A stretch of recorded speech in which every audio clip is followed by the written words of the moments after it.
بسم اللہ الرحمن الرحیم۔ السلام علیکم ورحمۃ اللہ۔ میں آج جو آپ کو وظیفہ دے رہا ہوں، اس وظیفے کی برکت سے اللہ قیدی کی قید کو ختم کر دیتا ہے، وہ ظالم کے ظلم سے محفوظ فرماتا ہے، حاسد کے حسد کو ختم کر دیتا ہے، پریشانی سے نجات دے دیتا ہے۔ جو انسان ارادہ کرے اللہ اسے پورا فرما دیتا ہے۔ اس وظیفے کی برکت، اس واقعے سے آپ اندازہ لگائیں کہ حجاج بن یوسف نے ایک بہت بڑے شخص کو قید کیا، اور جب قید کر لیا تو قیدی کو بلایا اور اسے جیل میں بھیجا، اور جیل والے لوگوں نے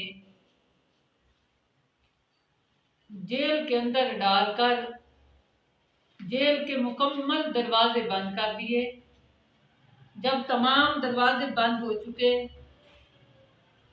تو اس وقت اس قیدی نے کیا عمل کیا کہ اس کی ساری ہاتھوں اور پاؤں کی زنجیریں ٹوٹ گئیں، بیڑیاں ٹوٹ گئیں، دروازے اس کے لیے کھول دیے گئے، اور یہ احساس تک نہ ہوا کہ وہ قیدی جو تھا وہ جیل سے چلا گیا۔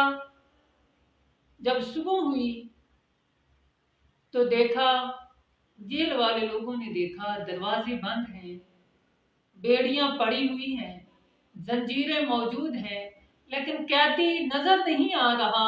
پتہ یہ چلا کہ قیدی چلا گیا۔ جب حجاج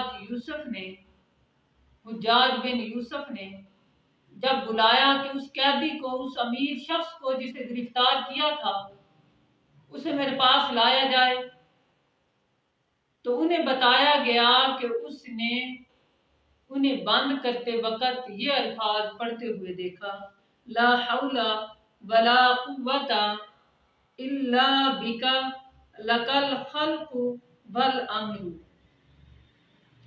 اس شخص نے کہا، جب اسے پہنائی جا رہی تھی بیڑیاں، جب اسے زنجیروں سے جکڑا جا رہا تھا، جب اسے قید کیا جا رہا تھا، تو وہ یہ شخص یہ الفاظ پڑھ رہا تھا، تو اس حجاج بن یوسف نے کہا وہ الفاظ اس کو قید سے آزاد کرانے کے لیے کافی تھے۔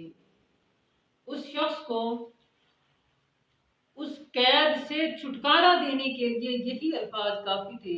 اگر ہم کسی بھی مصیبت میں ہیں، کسی بھی شخص کے زیر اثر ہیں، کسی بھی پریشانی میں مبتلا ہیں، کسی دکھ اور تکلیف میں ہیں، تو ہمیں چاہیے کہ یہ لا حول ولا قوت الا بک لک الخلق والامر یہ الفاظ پڑھ کر دعا کریں، اللہ فوراً ہمارے اس مصیبت سے ہمیں خلاصی عطا فرمائے گا۔ اور اس دعا کو آگے لوگوں تک پہنچائیں تاکہ نیکی کے کام میں صدقہ جاریہ بنا سکیں۔ دعا ہے خالق کائنات ہمیں اس کا پورا فائدہ لینے کی توفیق عطا